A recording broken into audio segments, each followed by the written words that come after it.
اللہ کی قدرت کی اللہ سے ہونے کی بات ہو گئے, حضور صلی اللہ علیہ وسلم والے عمل سے ہونے کی بات ہو گئے. اگر اس میں دل میں بے چینی ہو رہی تو خدا کی قسم نفاق ہے. اگر میں دل میں ایمان نہیں ہے, خدا کی قدرت کو سن کے اندر بے چینی ہو گئے تو نفاق ہے اندر. اور اگر اللہ کی قدرت کو اور اس کی وحدانیت کو سن کر اس کے کرنے کو سن کے دل کھل جاوے, دل پھول کی طرح کھل جاوے, روشن ہو جاؤ اور اندر خوشی محسوس ہو رہی ہو, تم سمجھ لو ایمان. ایمان کوئی ایسی چیز نہیں ہے تم کسی عمل سے اسے قید کر لو گے. نماز پڑھتے جی 5 ٹائم کی ایمان آ گیا, یا داڑھی ٹوپی کرتا پاجامہ رکھ لیا, اس کا نام ایمان ہے ہی نہیں. ایمان دل کی کیفیت کا نام ہے کہ جب اللہ سے ہونے کی بات ہو اور جب حالات آئیں اس وقت میں دیکھ لو کس کا خیال آ رہا. چاہے بیان بھی نہ سنو کوئی, نہ بیان کرو, نہ مذاکرے میں ایک دن نہ بیٹھو آ کے, بس یہ دیکھ لو حال جو آ رہا تو خیال کس کا آ رہا. خیال سبب کا آ رہا تو ایمان کہاں ہے, اور خیال اللہ کا آ رہا تو فوراً دوسرا خیال محمد رسول اللہ کا آنا چاہیے کہ پھر اللہ کے نبی کا راستہ کیا ہے اس حاجت کو پورا کروانے کا. تو بات آئے گی نماز. اسی لیے حضرت نے فرمایا تھا کہ پہلے چپ کے نماز سے اپنے مسئلے حل کر لو, اور ایک جگہ فرمایا آخری بیان پڑھ لو سارا سمجھ میں آ جائے گا.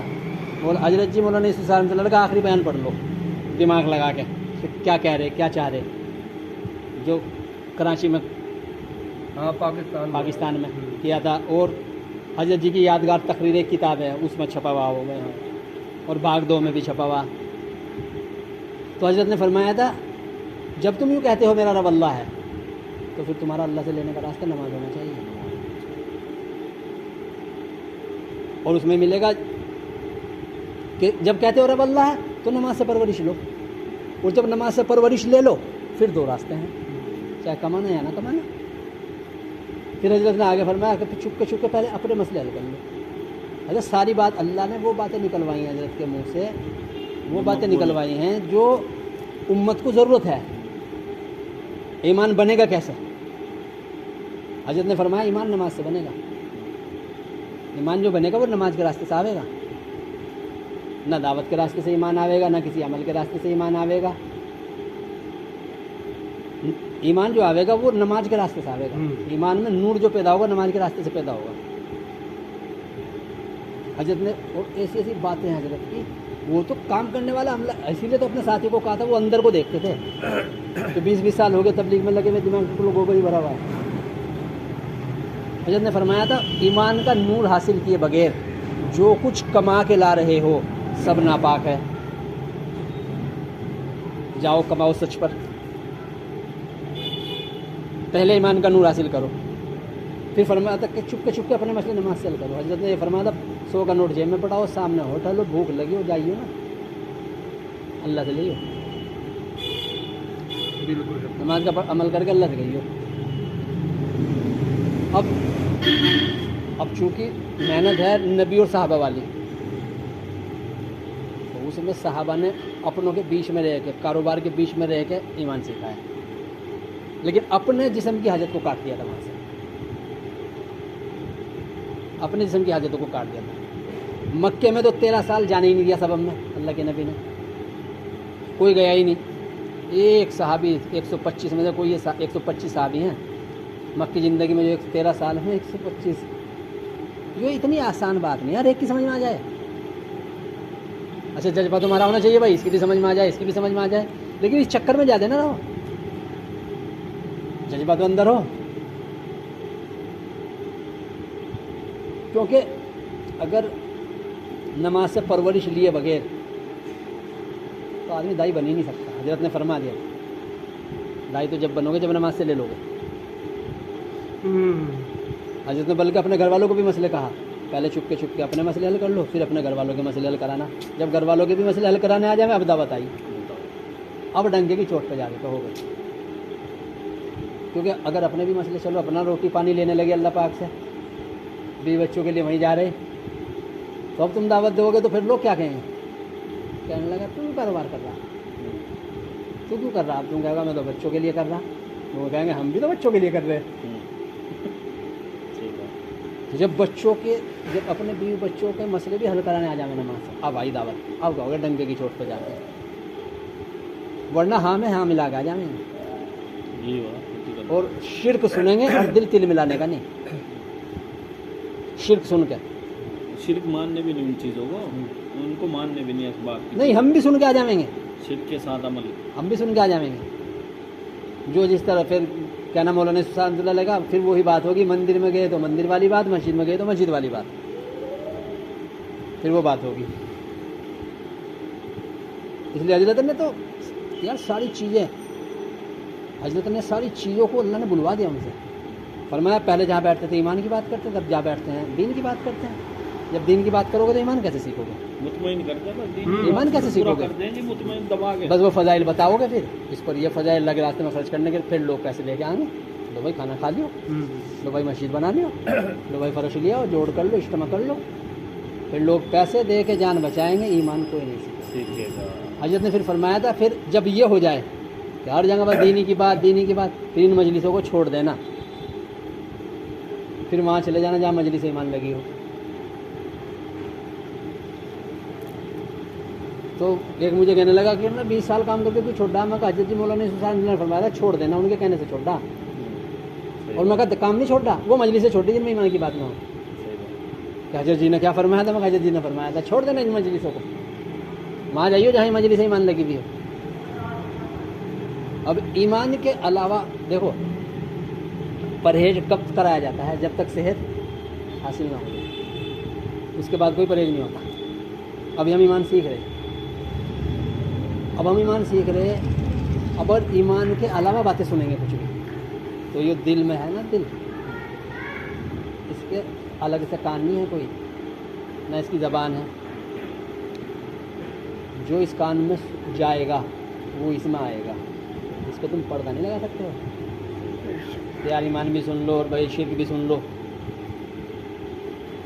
جو زبان سے بولو گے وہ اس میں جائے گا، جو آنکھ سے دیکھو گے وہ اس میں جائے گا، جو دماغ سے سوچو گے وہ اس میں جائے گا.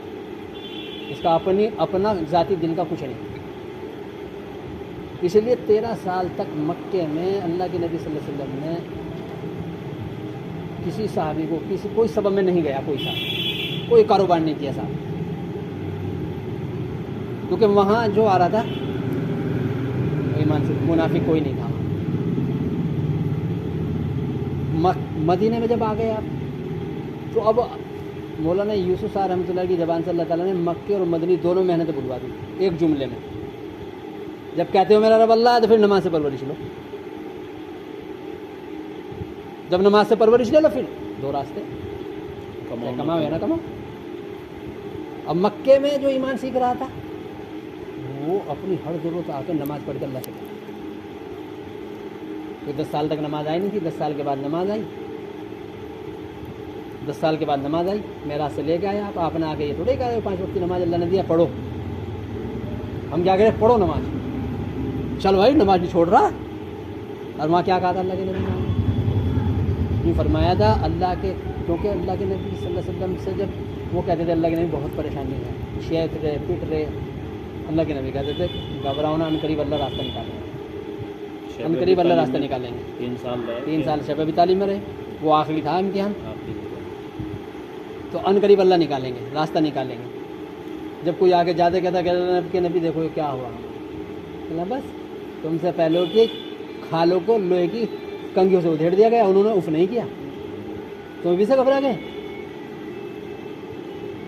مدینے میں جا کے اپنی ہر ضرورت نماز سے پوری کراؤ، یہ ایمان سیکھنے کی ہر ضرورت نماز پڑھاؤ. اب دیکھ لو صحابہ کو تم، اب نمک کی بھی ضرورت ہو رہی تو مسجد کا، جو ایمان سیکھ رہا.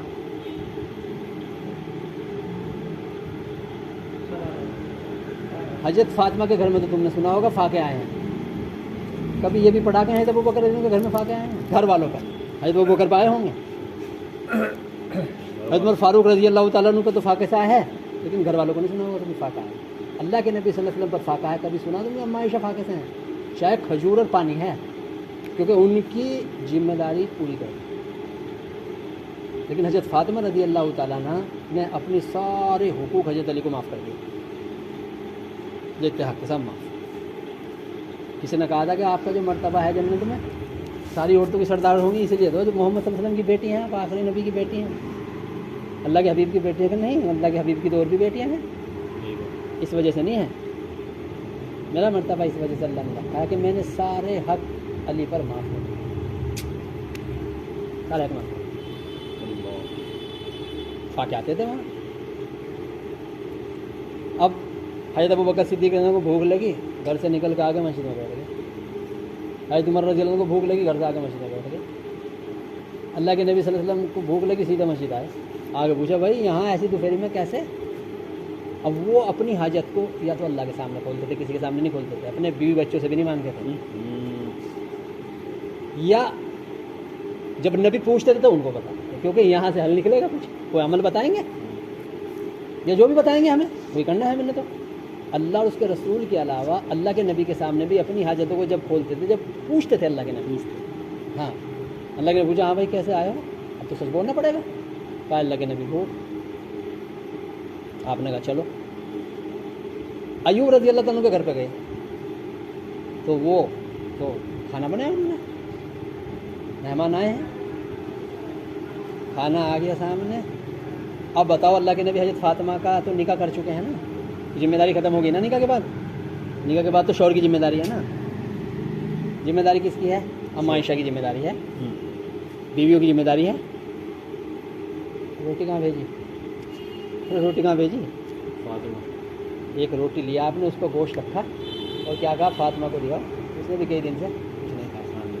اگر اللہ کے نبی کے گھر میں فاقہ تھا تو اما عائشہ کے لیے نہ بھیجتے. یہ بھی پوائنٹ کی بات. ارے یار تم خود سوچو، ہم تو غیرت والے ہیں، ہمیں کیا اپنے بیوی بچوں سے محبت ہوگی جو اللہ کے نبی کو اور صحابہ کو تھی؟ تمہارے گھر میں تو تمہیں پتا فاقہ ہے کئی دن کا، کھایا نہیں کسی نے کچھ، اور تمہارے سامنے کھانا آ جائے، اتر جائے گا الگ سے، نیچے بالکل نہیں. اتر جائے گا. حضرت فاطمہ کے لیے بھیجا کیونکہ میری بیٹی نے سارے حق معاف کر کے وہ فاقہ تھی.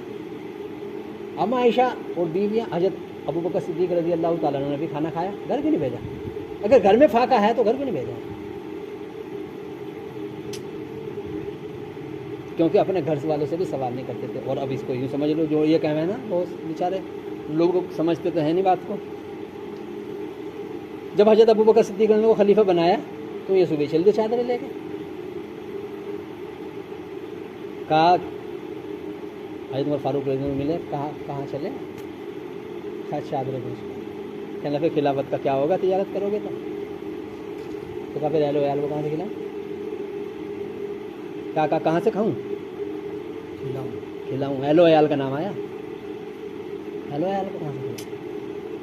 اور انہوں نے جو بیت المال لیا تھا وہ اس لیے لیا تھا نہیں تو، اور اتنا سب کے سامنے لائے، اتنا بیت المال ہے صرف.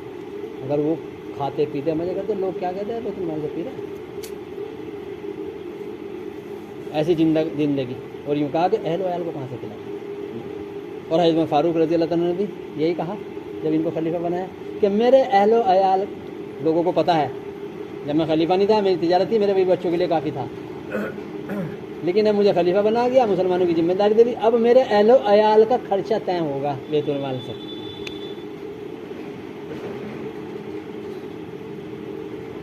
اس لیے جو کما رہے جہاں کام کرے کرو لا کے. جن کے حقوق ہیں، ماں باپ ہیں، بیوی بچے ہیں، بھائی بہن ہیں، مہمان ہیں، پڑوسی ہیں، 7 جنوں کے حق بتایا اللہ تعالیٰ نے کمائی میں، اس میں ہم گئی نہیں ہیں. قرآن میں 7 جنوں کے حقوق بتائے، 7 جگہ خرچ کرو اپنی کمائی کو. اس میں سب سے پہلے ہیں اہل و عیال، بیوی بچے، ماں باپ جو تمہارے ساتھ رہتے ہیں، ان کا خرچے کی ذمہ داری تمہاری ہے. چاہے نماز سے لے کے دو، چاہے کما کے لا کے دو، وہ تمہاری مرضی ہے. چھوٹے بھائی بہن جو تمہارے ساتھ رہتے ہیں، مہمان، نادار پڑوسی، سوال کرنے والے، سوال نہ کرنے والے، اس میں کہاں ہوں کہیں نہ. تو پھر بننے کا راستہ ہی ہے. اگر اللہ تک پہنچنا ہے تو، اللہ تک پہنچنا ہے تو بس راستہ یہ ہے کہ اپنی ضرورتوں کو نہ محسوس